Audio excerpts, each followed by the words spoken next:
May mga bagay na mahirap unawain at mahirap tanggapin. Lalo taliwas sa iyong kalooban yung gustong mangyari ng iyong kapwa. Dahil nga tayo ay may kanya-kanyang prinsipyo at may kanya-kanyang paniniwala sa ating sariling kakayahan. Kaya nga, karamihan sa mga tao, kung minsan kaya hindi magkasundo, ay dahil dyan sa prinsipyo. Siyempre mga idol, yung prinsipyo ng iyong kapwa, hindi mo naman dapat itong tapakan o ibig sabihin huwag mong igalang. Kung paano mo ginagalang ang sarili mo sa iyong prinsipyo, ganun mo rin galangin ang prinsipyo ng iba. At yung prinsipyo mo, hindi mo pwedeng ipilit sa prinsipyo ng iba. Di ba? Tama? Kaya minsan ang mga tao o ang mga partido ay hindi magkasundo dahil dyan sa prinsipyo. Ngayon, para malutas at magkasundo at magkaisa ang prinsipyo na magkabilang panig, kailangan dyan tutugma sa prinsipyo mo yung prinsipyo niya. At yung prinsipyo naman niya, tutugma din sa prinsipyo mo.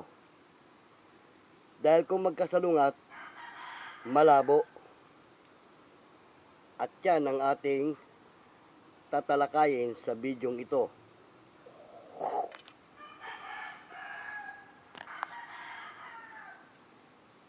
Bueno, mga kaibigan, mga idol, bago natin ipagpatuloy ang ating kwentuhan o talakayan, ay nais ko munang batiin ko kayo ng isang magandang umaga.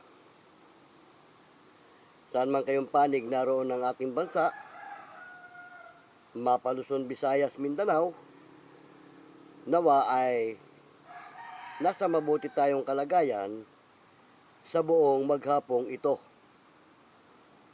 Hindi ko man isa-isahin ang inyong mga pangalan, mga idol, ay binabati ko kayo ng isang magandang umaga.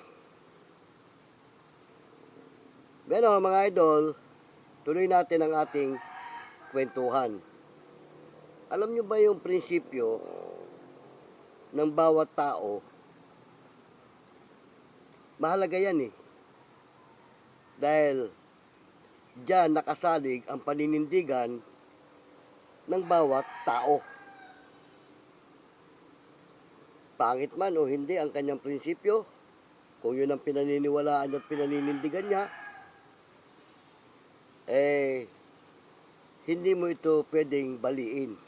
Basta-basta na lang. Kung pangit ang kanyang prinsipyo at hindi maganda, lalo't ang prinsipyo niya ay masama ang layunin, pwede mo namang baguhin ito sa unti-unting pamamaraan. Kailangan makitaan kanya muna ng pruweba tungo sa kanyang pagbabago. Di ba tama? Kasi nga, kung pipilitin mo sa kanya yung prinsipyo mo, babaguhin mo yung prinsipyo niya, hindi kayo magkakasundo. Ang pinakamaganda at mainam, sakyan mo muna kung ano yung kanyang prinsipyo. Ayunan mo muna para makuha mo yung kanyang loob. Ngayon, kapag unti-unti na kayong nagkakalapit ng unawaan, doon mo na unti-unting baguhin yung mali niyang prinsipyo. Di ba? Tama.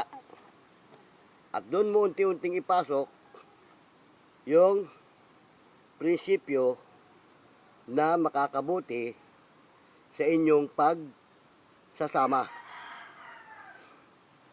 Dahil kapag ikaw mismo na gusto mong baguhin yung mali niyang prinsipyo, nakita niya yung sistema ng iyong pamamaraan at yung ginagawa, magiging idolo ka niya. O, hindi man niya sabihin ng harapan sa iyo na magaling ka at gusto kita maging katuwang o maging kapartner, kung ano man ang dapat yung pagpartneran, may kukwento niya yan sa iba. Sa barkada niya, kung kanino pa man, may kukwento niya yan. O, si ganun, no? Alam mo, unti-unti, naisip ko, maganda yung ano niya.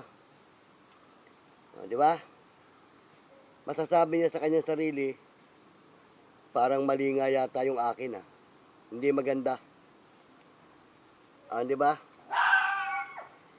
Pero kung sa una pa lang yung pagsasama, pupwersahin mo siya, hindi kayo magkakasundo.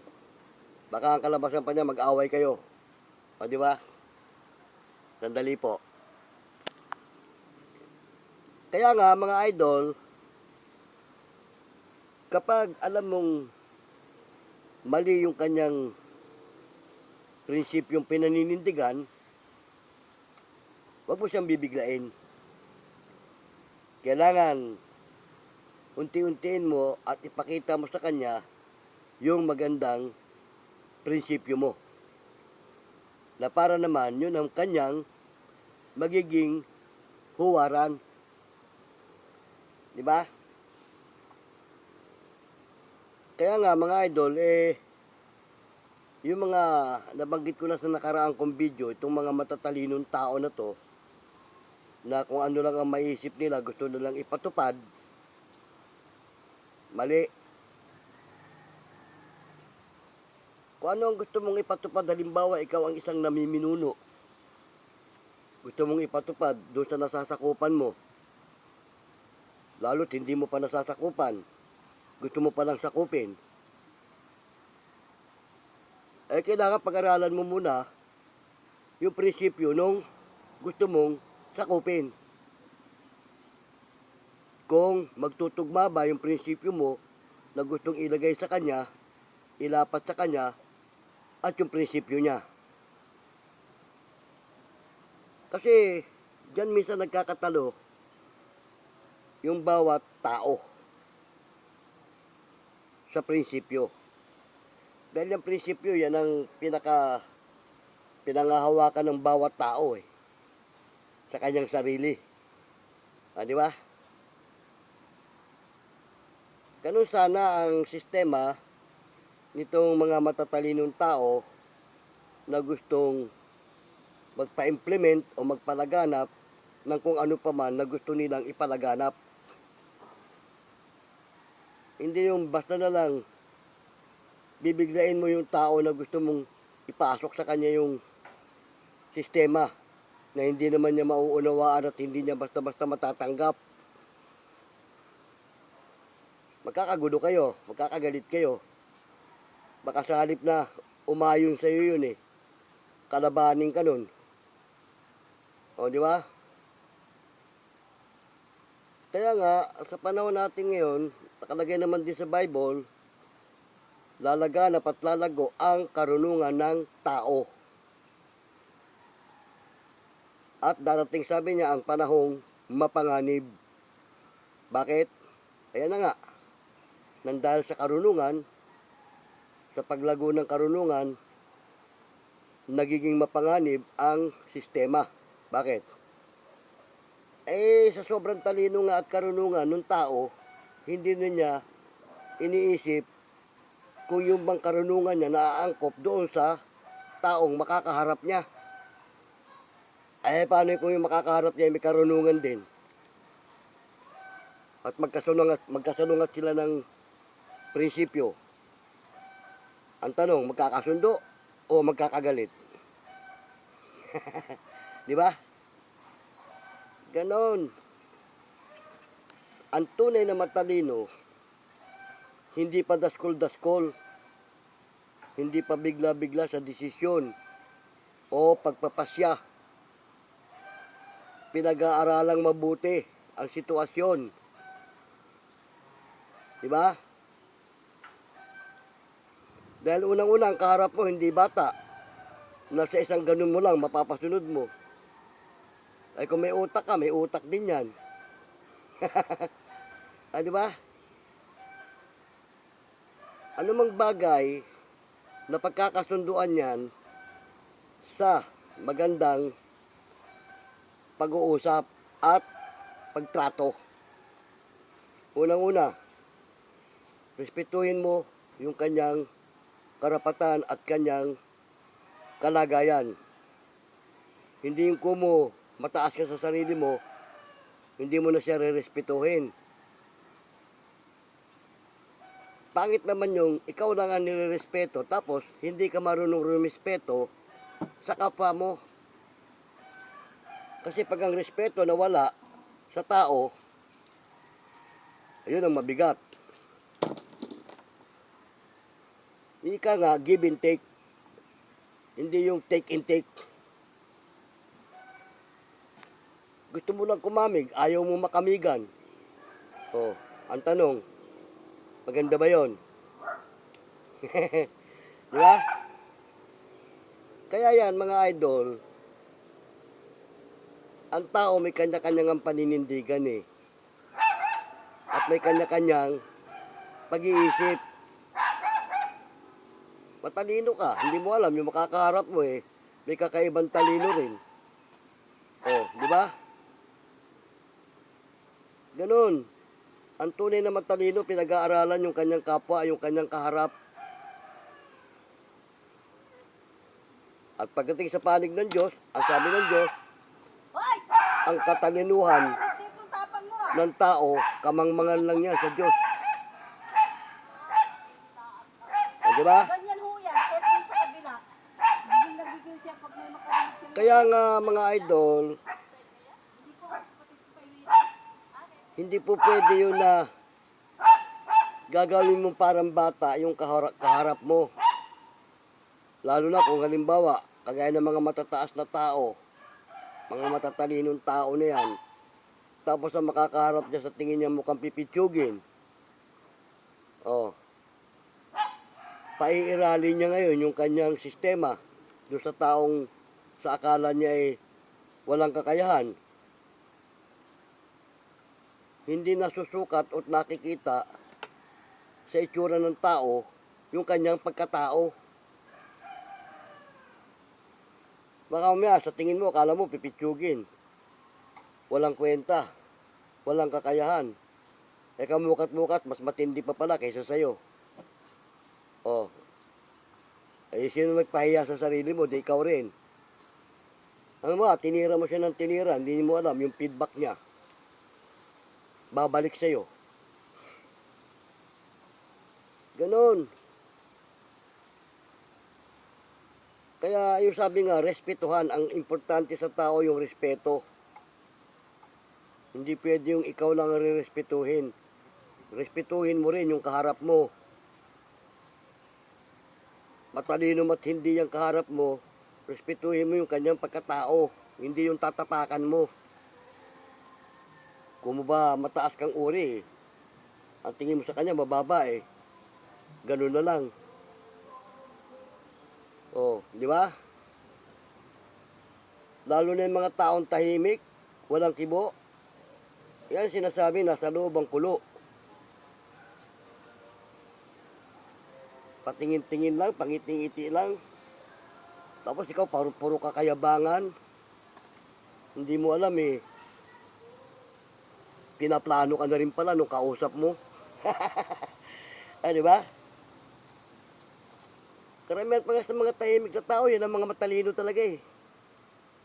may utak eh. Kesa doon sa yaw-yaw ng yaw-yaw na nagmamayabang, nagmamagaling. Di ba? Sa tao ngayon, sa panahon natin, lahat na matalino na, marurunong na. Sabi nga sa Biblia lalago ang kaalaman at karunungan ng tao. May tinukoy ba kung sinong tao? Wala. Walang tinukoy ang Diyos. Ang sabi niya, lalago ang karunungan at kaalaman ng tao. Pero wala siyang sinabi kung sinong tao. Kaya wag mong isipin na ikaw lang ang lumago ang karunungan at katalinuhan. Paano yung kaharap mo? Sa panahon natin ngayon, mataas ng teknolohiya. Nasa computer system na tayo ngayon. Oh. Kaya nga dapat pag-aaralan mo kung sino yung kaharap mo. Hindi yung kung ano lang maisip mo na gustong ipasunod, gagawin mo na. At yung paggagawa ng batas, kailangan pag ikaw gumawa ng batas, pag-aaralan mo rin yung batas na ginagawa mo kung hindi pipidback sa'yo.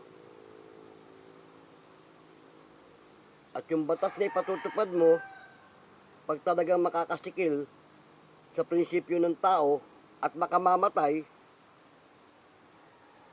ay yung feedback niya ng delikado. Dahil may mga taong tahimik, pero mas mapanganib. Nagpatupad ka ng ganung batas, pinairal mo, ay yung mga taong pinaplano ka na pala, di mabubulaga ka rin.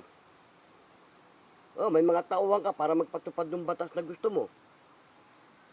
Hindi mo alam, ikaw na palang mismo na pinagmula ng batas na yan, pinaplano ka na rin. Pag itinumba ka na, susunod, mapapatupad pa ba kaya yung batas na ginawa mo? Mapapa-implement pa kaya yon? At anong susunod na hakbang ng mga tao mo kung wala ka na? Di ba?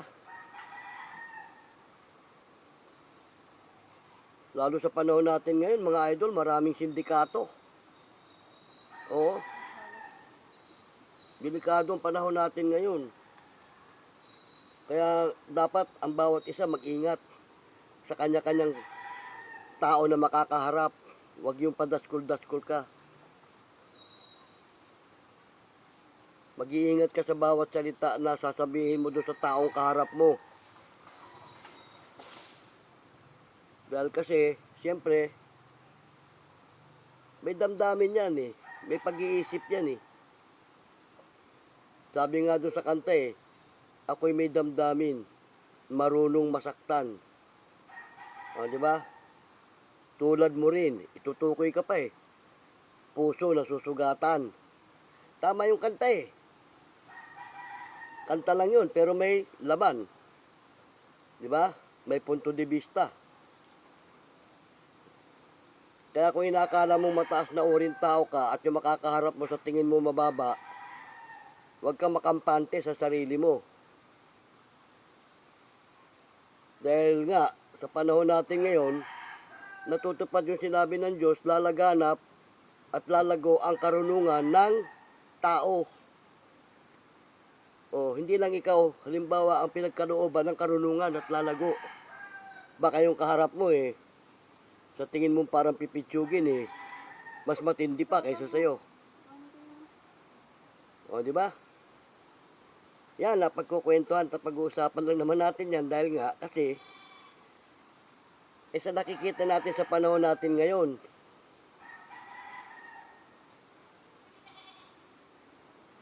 tulad kami, ako,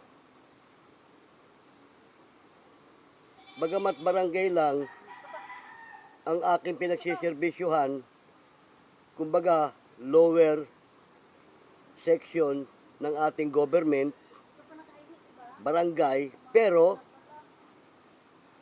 bahagi ng batas ang aming pinatutupad. Kung anong batas, yon.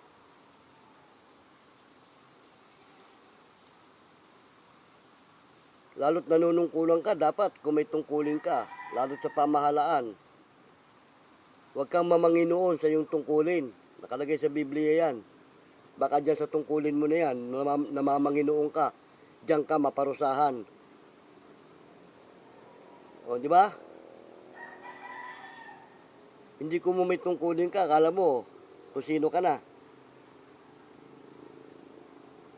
Pag magpapatupad ka ng batas, tungkol sa tungkulin na hinahawakan mo, iaayon mo sa tama, hindi yung para kang hari na hindi ka nilagay sa tungkulin mo para mamanginoon. O, di ba? At may mas mataas pa sa'yo. Meron kang superior. O. Kung superior ka, mas may superior pa sa'yo. Ngayon, yung mga nasasakupan mo, ipatupad mo yung batas, yung tuntunin, ng naaayon sa tamang proseso. Kami ganyan. Oo, kasi sabi ko nga, barangay lang kami, pero kinakatigan ng ating pamahalaan yung batas na ipinatutupad namin.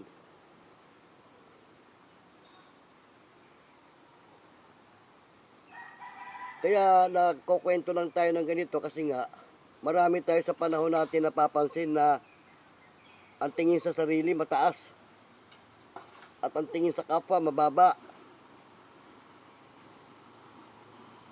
Hindi ganon.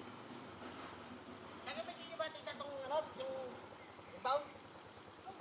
Yung bound, sabi Kasi diyan nilalagay, hindi. Bibili kayo bago. kaya nga tayo merong pamahalaan eh. Para ang ating mga mamamayan ay masinop natin sa mabuti at maayos na pamumuhay. Sino ba sinasawata natin bilang mga may tungkulin? Yung mga wala sa ayos at mapaglabag. Di ba? Kung labag sa batas, yung kanilang ginagawa, tayong mga may tungkulin, ang may karapatan para ituwid sila doon sa kanilang pagkakamali. O, di ba? Hindi kayo nilagay dyan para mamanginoon ka o maging hari ka. Dahil alam mo na nga mali yung ginagawa niya eh. Susuklian mo pa ng isa ring kamalian. Ganyan yung mga aso na yan. Yung mali, tinutuwid. Tinatama. O, ngayon, ikaw may tungkulin. Mali na yung ginagawa. Namamanginoon ka sa tungkulin mo. Susuklian mo rin ng kamalian yung ginagawa niya. Pagmamalupitan mo. Ipatupad ang batas ng naaayon sa tamang tuntunin. Ah, di ba? Yan ang mabuting gobyerno at pamamahala ng tama. Kaya nga, nabanggit ko nga doon sa una kong video ang bawat bansa may sariling batas na ipinatutupad at merong itong tinatawag na soberenya. Ang bawat bansa mula sa Pangulo hanggang sa pinakamababang uri ng nanunungkulan. Di ba? Ngayon, ikaw, papasok ka sa ganyan. Pupuntahan mo yung isang bansa, kukontrolin mo. At yung gusto mong masusunod, tatapakan mo yung sarili nilang batas. Walang pamamahala ng isang bansa na papayag sa gusto mong mangyari. Aalisin yung sarili nilang batas at yung batas mong ipatutupad. Oh. Ayan tanong. Sino ba dumadayo? Di ba ikaw lang? Kung gusto kang ikulong nung pinuntahan mong lugar para magpatupad ng kung ano-anong gusto mong mangyari, kung ikaw damputin, ikulong ka, ikaw ang parusahan, o di ba?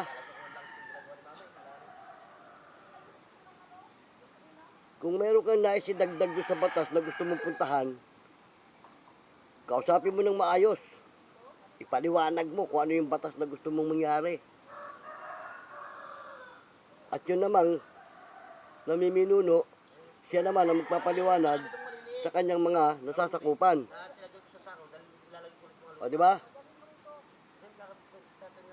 Sa totoo nga lang, may mga bansa na ayaw sumunod doon sa batas eh. Na sariling batas na pinatutupad eh. Kaya nga, lumalabag eh. Total ng batas na bawal ang magnakaw. Oh, marami nagnanakaw pa rin. Yung batas na bawal ang pumatay, marami pa rin ang pumapatay. Pero sabi nga, in every rules, there's an exemption. Yung bawat batas na pinatutupad, may exemption yan. Depende sa sitwasyon, sa sistema. Tulad nung yung batas na bawal ang pumatay. Di ba? Tanong, kung bawal ang pumatay, bakit yung mga polis natin at mga military natin pumapatay? Yun nga, in every rules, there's an exemption. Ngayon, yung mga mamamayan na walang katungkulan, bawal sa kanila ang pumatay. Sabi nga, wag mong ilagay sa kamay mo ang batas. Di ba? Yon. Ngayon, ang tanong, kung ba sila ay nasa pamahalaan, halimbawa pulis, meron na ba silang sapat na karapatan para pumatay? Depende sa papatayin nila. Di ba? Matinong mamamayan, babarilin mo, papatayin mo. Ang tanong, nasa tama ka o nasa mali?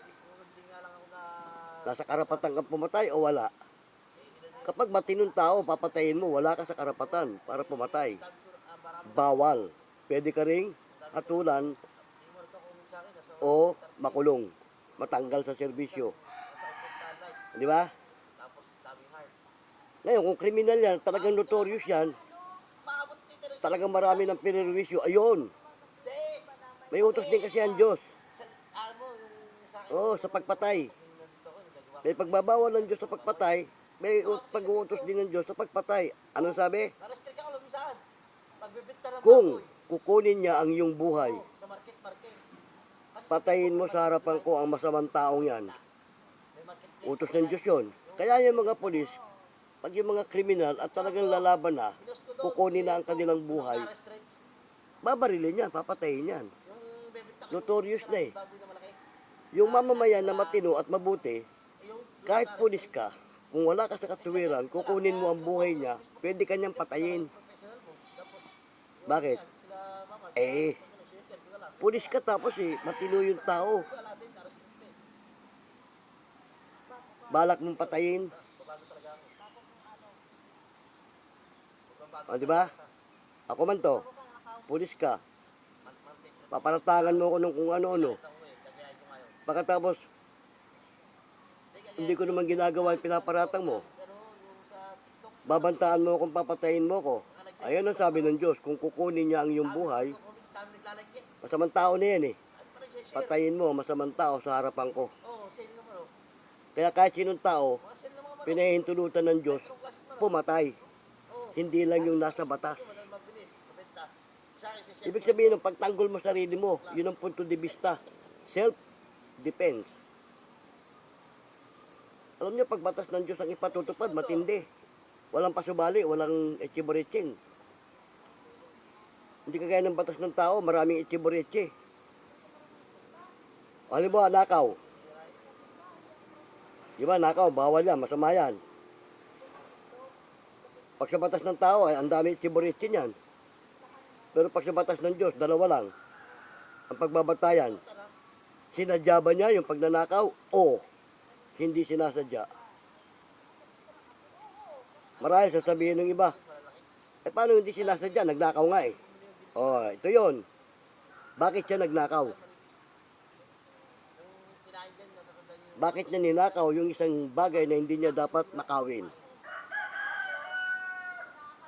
Na bagamat labag sa kalooban niyang nakawin yun, hinihingi ng pagkakataong kunin niya dahil sa pangangailangan.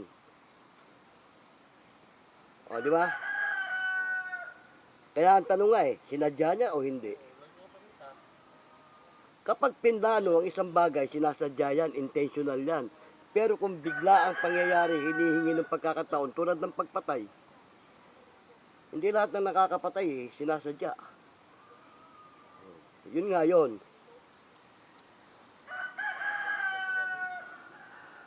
Ang batas ng Diyos, dalawa lang ang pinagbabatayan sa bawat nagkakasala. Isang sinasadya at isang hindi sinasadya. Ang nasa Biblia kasi, ang kasalanang sinasadya, kamatayan. Ang parusa. Kaya kung meron tayong death penalty, hindi yan labag sa Diyos.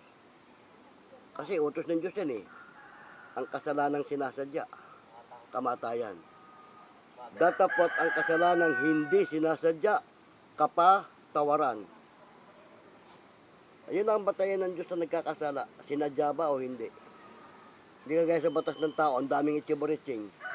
Kung sino-sino mga testigo, sino-sino mga anong kailangan, kung ano-anong seremonya. Kung ipapatupad natin ng batas ng Diyos, walang maraming itiboriching O halimbawa, sabihin natin, ang kasalanan ng tao nakapatay. Ang tanong lang dyan, sinadya ba niya o hindi? Once na pinlano, ibig sabihin, sadyang pagpatay yun. Enkwentro, nagkagalit, napatay niya yung tao. Ang tanong, sinadya? Hindi mo rin masasabing sinadya yun. Dahil kung kaenkwentro niya, balak din siyang patayin. Di ba? Ganun mga idol. Kaya, saan ba nagmula ang batas ng tao? Di ba sa Diyos? Yung mga unang hukom ng Diyos. Walang testigo, walang ebidensya, walang ano. Dalawa lang ang pagbabatayan, sinadya o hindi. Ano mang uri ng kasalanan yan. Dahil nga sabi sa Biblia, ang sinasadyang pagkakasala, kamatayan. Ang hindi sinasadya, kapatawaran. Kaya sa batas ng Diyos, ano mang uri ng kasalanang nagawa mo. Isa lang pagbabatayan niya, sinadya o hindi. Di ba? Yan ang hindi alam ng maraming tao. Pero yung mga tunay na hukom, siguro alam yan. Nasa aklat ng hukom yan sa Biblia. Inangkin mo yung lupa. Once na inangkin, ang tendency ng tao, sinadya. Di ba? Ganun mga idol. Yan, napagkukwentuhan lang naman natin dahil nga, marami sa ating mga idol ang, hindi ko naman sinasabing walang kaalaman, pero binibigay lang natin yung mga konti natin ding nalalaman. Hindi naman natin sinasabing matalino tayo, marunong tayo. Meron lang tayong konting kaalaman na nais nating ibahagi. Di ba? Sana mga idol, kahit papano nakakuha kayo ng konting idea sa sistema ng ating kwentuhan. Paano Ito pong muli ang inyong lingkod, pero bago tayo maghiwa-hiwalay, sana naman huwag niyong kalimutang pumindot ng bell button at mag-subscribe. Paano? Ito pong muli ang inyong lingkod, ay pansamantalang nagpapaalam. Hanggang sa muli, paalam!